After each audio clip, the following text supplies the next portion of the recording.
I grew up in Germany. I lived in an orphanage when I was 10 for a year and a half, but I was always a fighter personality. The company called me and said, we need someone urgent in Egypt, someone German speaking. It happened that I had a group of tourists. That guy happened to close the door in front of us and saying he's going to Friday prayers. And I was like, you prefer to go and pray instead of taking all the money? Well, I remember joking with friends saying he's kissing his carpet. Women are suppressed, don't have rights. It's not a female-friendly religion. I chose to educate myself about Islam, and not in order to convert, but to educate myself and to understand this religion better. I am not someone who can live in an Islamic country as a Muslim. I cannot be veiled. I opened the first surah in the Quran, Fatiha, and I knew it's God talking. Hello everyone. I wanted to do this video since forever, since actually 19 years since I converted to Islam. I'm now 38 years old. Sometimes stories like mine helps others to get stronger in their iman, in their faith. And some people that are hesitant how it is and how family reacts and how life could look like after converting might see this video beneficial. So God rewards me hopefully for my intentions to do that. Yeah, for me it's been now 18 years, 19 years of being a Muslim. And how did everything happen? It's a very, very long story. So let me start from the total beginning. I grew up in Germany as a third child of 6. I struggled a lot in my childhood. It wasn't easy. My mother married another man after I was 7 years old. It's been a story of physical and even more psychological abusement. I lived in an orphanage when I was 10 for a year and a half. I've been abandoned. It wasn't easy, but I was always a fighter personality. I had friends, I would speak up my truth, I would find my way out. I would know how to recover. I would know how to get myself out of tough situations, to the extent that I would even support my siblings and be there for them after I just got out. So I was 16 when the government decided to give me my own apartment. They were still someone by law responsible for me before I can sign my own contracts before I'm 18. However, that person left me when I was 17 and said, you are able to function on your own, you are able to take wise decisions, and you're going regular to university, so we trust you to live on your own. I was always quite mature, responsible, and I knew how to fight for things that I see are beneficial for me. And yeah, I was holding on to education because I felt this is my way out to a better life. And what did I study? I studied early childhood development, early childhood psychology for children. I wanted to break the cycle. I wanted to know how to raise kids. I wanted to know how kids grow up healthy. I wanted to, since forever, be a mom. Since I can think, I wanted to create my own family. But I understood much, much later that this craving of having my own family was mostly me wanting to be part of a family. And so thanks God, I was always mature enough to know that yes, I do want kids, but the kids don't want me yet as a mother. Yeah, when I was 19, I graduated. I finished my studies in Germany and I went online. Yes, there was something like internet by then. I just went on Google and I researched what I can work abroad with children in another country, since I've been pretty much through Europe, but I've never left Europe and I've never been on an airplane. So I really wanted to enter an airplane, get out somewhere totally different, have a new experience. The company that I applied for had different countries covered, like Greece, like Lanzarote, obviously Spain, but also Egypt. And I signed up for Greece and Spain. I'm not sure why I was afraid to sign up for Egypt. I maybe felt like I want something that is closer to my own culture. So yeah, I was signed for Greece or Spain, and my company eventually wanted to send me to Greece. 2 weeks before me going on the airplane going to Greece, the company called me and said, we need someone urgent in Egypt because we have someone sick, and the kids need someone German speaking in Egypt. So it was a tourism company that sends Germans into hotels and does for them like children entertainment programs, day by the beach, stuff like that. And I was anyway free. Okay, why not Egypt then? And I packed, and next day I was on the airplane going to Egypt. The job was quite of a disappointment. It wasn't as I expected. I was not able to develop children, but I was just entertaining them, and I felt very fast that I'm a little bit bored, not feeling I'm doing something for my mental health. I'm not developing well as a personality. It happened that I had a group of tourists going on a Friday to the bazaars. They wanted to buy souvenirs before leaving next day back to Germany. I told them I will help them out, and that guy happened to close the door in front of us and saying he's going to Friday prayers. And I was like questioning his choices and saying, you prefer to go and pray instead of taking all the money we're about to spend here. And sitting with myself that evening, I was quite impressed that he obviously has evidence and knows what he's doing. Otherwise he wouldn't like choose his spiritual connection, whatever he does. I remember joking with friends saying he's kissing his carpet. And he chose that over money. And I was thinking by myself how I don't have, of course, family, friends, health, but pretty much after that comes money, and we all need it, and we all have a weak point in that. So that he chose to go to prayers instead of taking money is needing a lot of proofs for him that this deserves it. And I chose to educate myself about Islam and use that time I'm having here in order to educate myself. Not in order to convert, but to educate myself and to understand this religion better. Hopefully when I go back to Germany and I work with children again, I will be even able to understand more Islamic culture, kids that wouldn't eat pork, wouldn't celebrate Christmas. It would help me maybe in my work career. So I asked a colleague of mine to bring me books. He was supposed to go to Egypt, to Cairo, and travel, see his family. And I asked him to bring me some books in German language so I could start reading about this religion. He came back a week after. He got me exactly 3 books.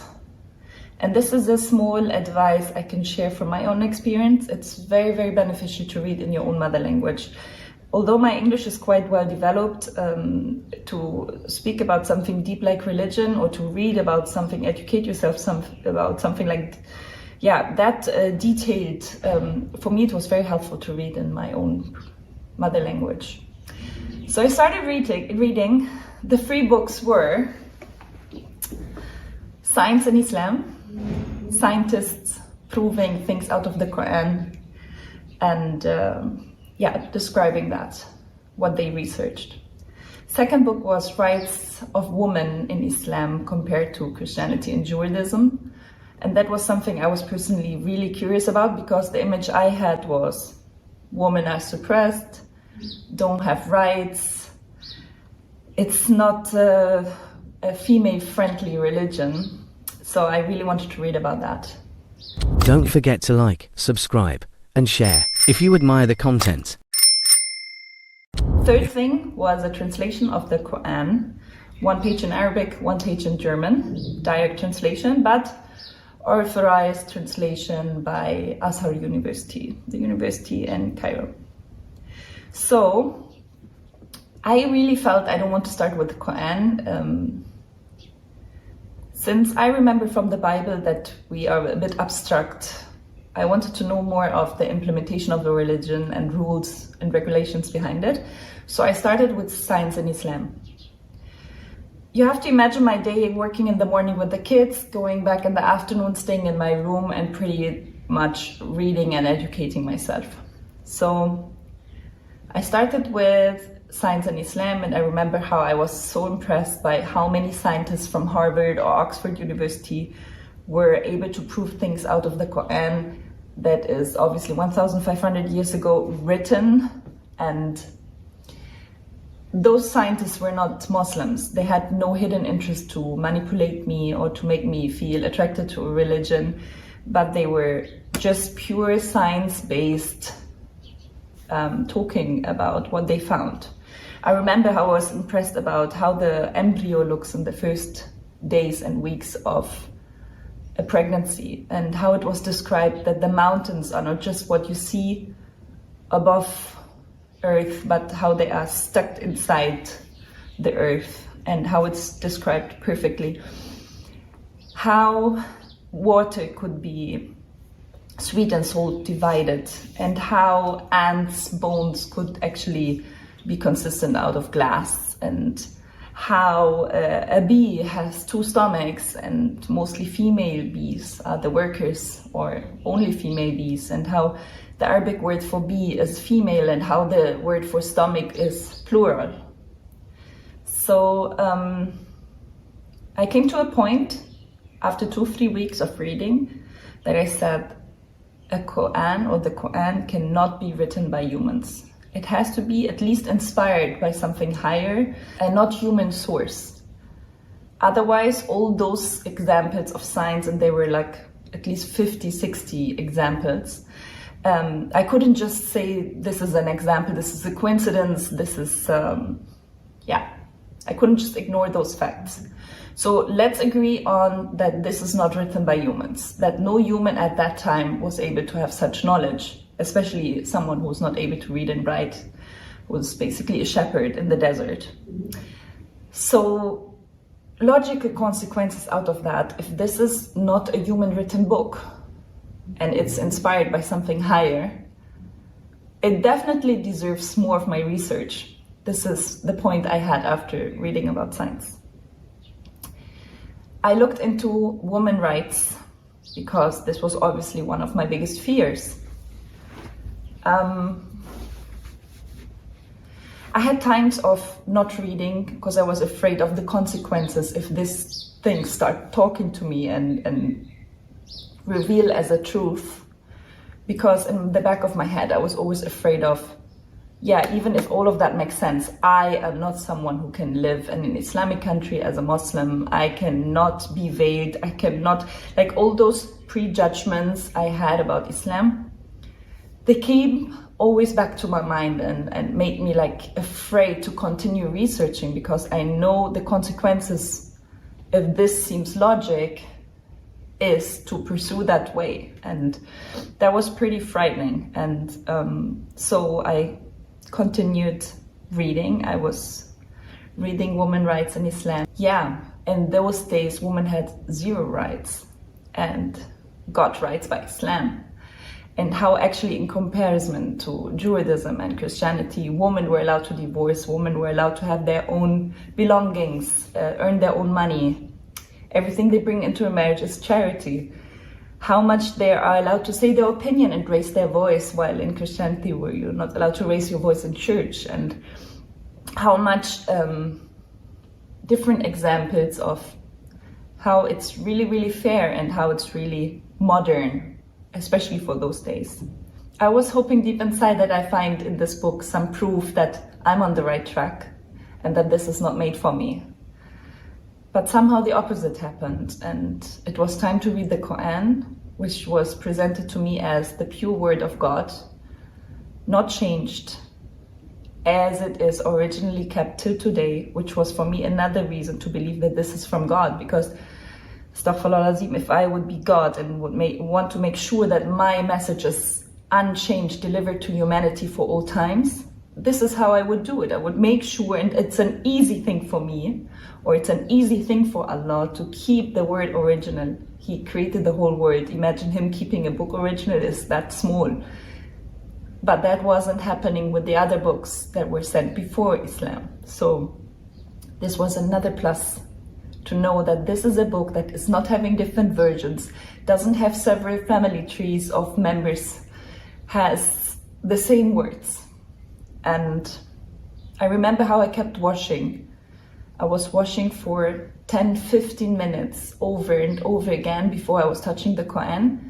I'm not quite sure why. Till today I'm sometimes asking myself, why did I do that? I had knowledge that I should pray washed. I should wash before praying, but washing before the Quran, yeah, we shouldn't touch the Quran dirty. However, as if I washed myself clean, and I cleaned my intentions, and I cleaned myself, I cannot even describe. I was having a lot of respect for touching the Quran already. I opened Al-Fatiha.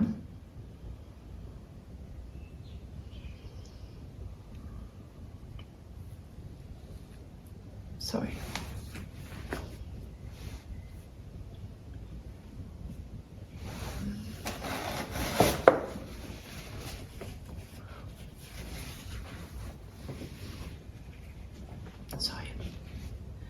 I opened the first surah in the Quran, Al-Fatiha, and I knew it's God talking. How he described himself and how he changed the perspective from him describing himself to his followers, and then going into the position of the worshippers and talking from their perspective, guide us to the right path.